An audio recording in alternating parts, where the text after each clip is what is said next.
en ayant vu sur les festivals beaucoup de courts-métrages, en fait, c'est vraiment un art et c'est vraiment il y a une manière d'écrire un court. On n'écrit pas forcément un court comme on écrit un long. Il y a des gens qui sont très forts pour raconter des histoires sur 1h30 ou 2 heures, mais ça demande un sacré talent que je respecte chez les scénaristes, de pouvoir raconter quelque chose d'aussi fort et d'aussi poignant en l'espace de 12 minutes. Enfin, c'est pas facile. Donc.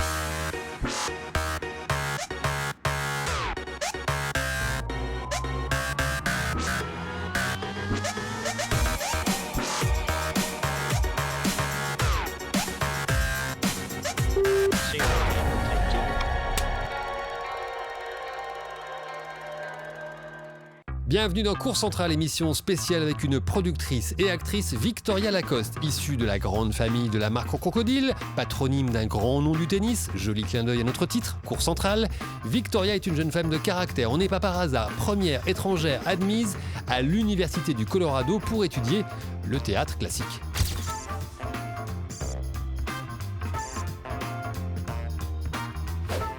Devenue productrice, Victoria Lacoste développe les projets de jeunes talents, dont ceux de Kingsley Bollig.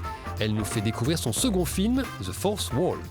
Bonjour, je m'appelle Victoria Lacoste, je suis la productrice de The Fourth Wall de Kingsley Bollig. Ce film, en fait, je me suis retrouvée à le produire car j'avais déjà dans le passé produit un film avec la même réalisatrice, Kelsey, que je connais depuis l'université. On avait filmé ce premier court qui s'appelle Asking for a Friend aux États-Unis et je trouvais ça génial. Quand je suis revenue des États-Unis, je me suis dit pourquoi pas faire un film en France, dans un théâtre, avec un lieu en particulier qu'on avait à l'esprit. Et je me suis dit que ça serait chouette de faire aussi un film d'horreur dans ce contexte-là, avec une vision américaine dans un lieu français.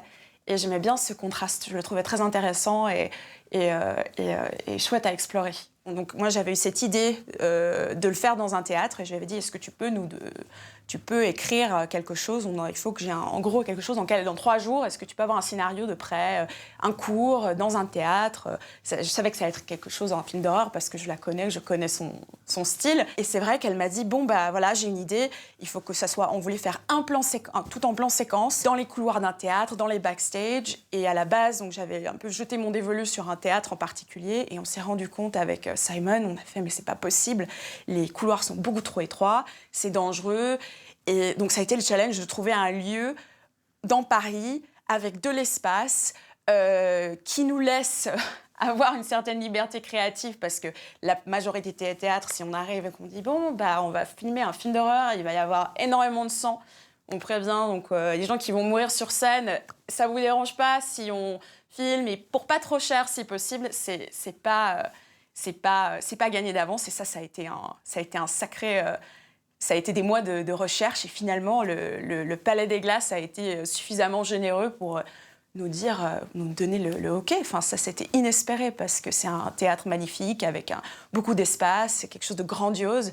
Et moi, je me disais, c'était inespéré. On a eu la chance d'avoir Dany et Jean-Marc Barr parce que Dany, c'est une personne que je connais depuis quelques années maintenant. Et en fait, on voulait une scène, donc il y avait cette fameuse scène où le public répond à l'intrigue, ce qui se passe sur scène. Et on avait envie de personnes qui fassent un peu le question-réponse de cette action-là. Et j'ai proposé à Dany, je dis, mais est-ce que tu ne voudrais pas être dans le public et réagir par rapport à ce qui se passe devant toi? Et elle a dit oui, elle a été adorable, elle a accepté de le faire. Donc je lui en suis reconnaissante. Parce que je me suis dit, c'est drôle d'avoir cette interaction de ces gens qui seront reconnus ou pas, mais quand ils le sont, on trouvait que c'était drôle, d'avoir ce question-réponse avec ces personnalités-là. Et Jean-Marc, je le connaissais par rapport à Lizzie, qui a travaillé avec lui dans le passé, donc Lizzie Brocheret, qui joue Chloé dans le film. Ils se connaissaient parce qu'ils ont travaillé ensemble. Et pareil, je me suis dit, mais faut que je lui demande. Mais c'était un peu... en me disant, il acceptera jamais, est-ce qu'il aura envie, parce qu'on devait commencer à tourner très tôt, est-ce que Dany et Jean-Marc auront envie de se lever, arriver à 6h du matin sur le plateau, parce qu'il fallait une des conditions du théâtre, c'était, comme ils avaient des représentations tous les soirs, il fallait qu'on ait fini à 17h. Donc c'est un sacré challenge pour une équipe de tout démonter et tout remonter le jour d'après, tout ça pendant une semaine entière. Donc ça, je les apprécie énormément pour ça parce que c'est pas des conditions très simples. Donc ils sont venus, les deux, ils ont accepté. Et donc du coup, on a cette scène géniale où on a Jean-Marc Barr, Dany, et au milieu, il se trouve que c'est ma mère, qui répondent à cette intrigue-là. Et c'était génial parce que ça a rajouté un élément de surprise, je pense, pour le public français. Surtout, donc je leur en suis très reconnaissante. On m'a demandé plusieurs fois la signification de ce titre, et c'est pas pour dire qu'il n'y a pas de quatrième mur, il y en a un, il y a cette espèce de division entre ce que voit le public, ce qui se passe sur scène. Eux ont l'impression d'assister à un spectacle grandiose, alors qu'en fait, il y a quelque chose de terrible qui est en train de se passer. Et c'est justement cette frontière-là qui rajoute le comics et puis aussi cette espèce qui fait écho à beaucoup de choses qu'on voit à la télé, c'est-à-dire qu'on ne sait pas quelle est la frontière entre le réel, entre la fiction, mais quelque part, on s'en fout, en fait. On est en train de regarder un spectacle, donc tant que les gens nous procurent du plaisir, même s'il se passe des choses horribles à l'écran, comme ça ne nous concerne pas, on a une espèce de détachement et cette espèce de quatrième mur, cette espèce de division qui crée des gens assez monstrueux, des deux côtés d'ailleurs, j'ai envie de dire. Donc c'était ça qu'on voulait souligner par rapport à ça, puis c'était chouette. C'est le deuxième court-métrage que j'ai produit avec cette réalisatrice. Le premier court-métrage s'appelle Asking for a Friend. On l'avait filmé à Los Angeles en 2019. C'est une fille que j'ai rencontrée à l'université, on s'est tout de suite bien entendu, et c'est une scénariste incroyable. Et quand je suis arrivée à Los Angeles, je me suis dit que j'avais envie de produire quelque chose de fort, d'original. J'étais un petit peu déçue par le genre de scénario qu'on me proposait dans les castings et je voulais proposer quelque chose de neuf.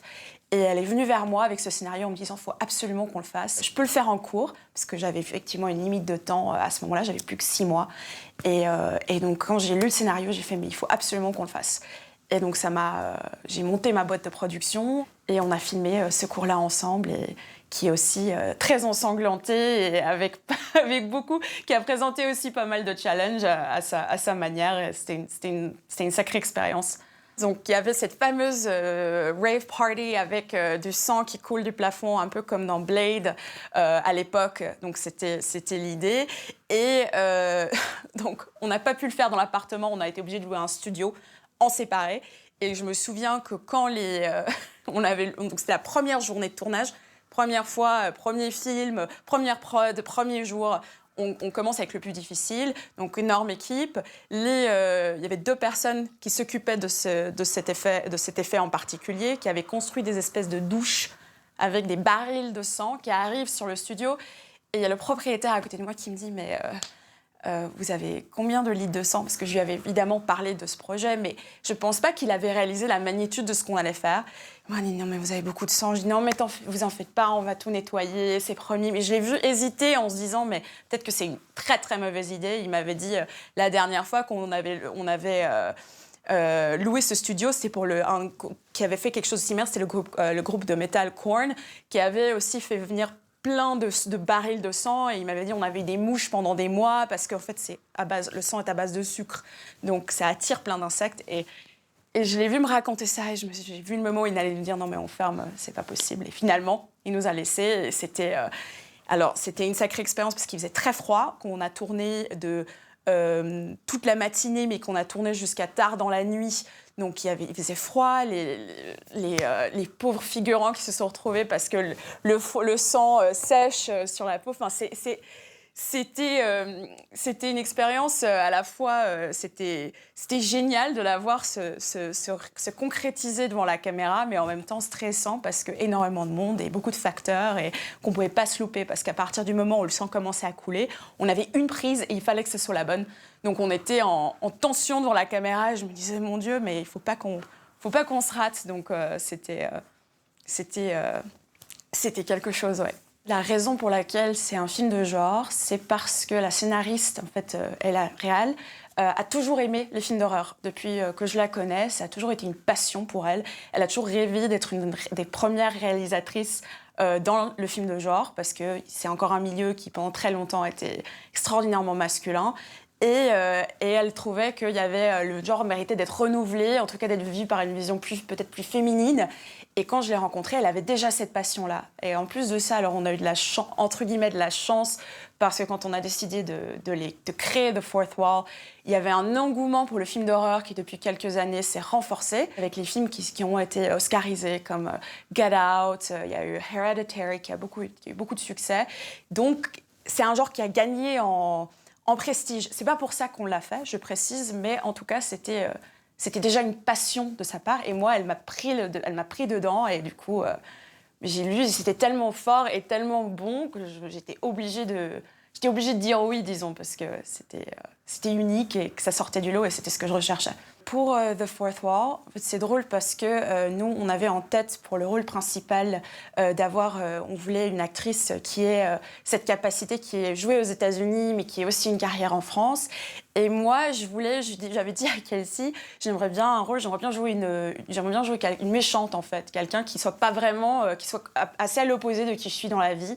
Et donc, c'est comme ça que le rôle d'Alice s'est fait, c'est-à-dire une fille hyper compétitive, qui couche pour réussir, qui arrive par tous les moyens, qui a cette espèce disons, de rage, de réussite, mais dans le négatif, disons, chose qu'on a tous, mais peut-être qu'elle exprime d'une manière plus, disons, plus manipulatrice. Et donc, je trouvais ça très drôle de jouer ça. Et pour Asking for a Friend, disons qu'elle avait déjà écrit ce cours-là, mais elle m'a dit, il faut absolument que tu joues la tueuse, ça serait très drôle. Et moi, j'aime bien explorer le côté sombre de la nature humaine. Je trouve ça, c'est toujours très chouette quand on est acteur, c'est très sympa.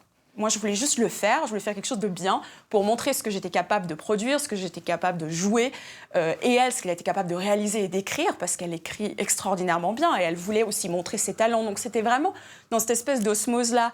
Et on a vu les retours qu'on a eus dans les festivals, et j'ai même que j'avais quand je l'ai montré quand j'étais en France, parce que parfois, ce qui est intéressant, c'est que quand on fait un film en anglais, l'humour ne se traduit pas forcément d'un pays à l'autre. C'est toujours un test quand on le montre à des gens.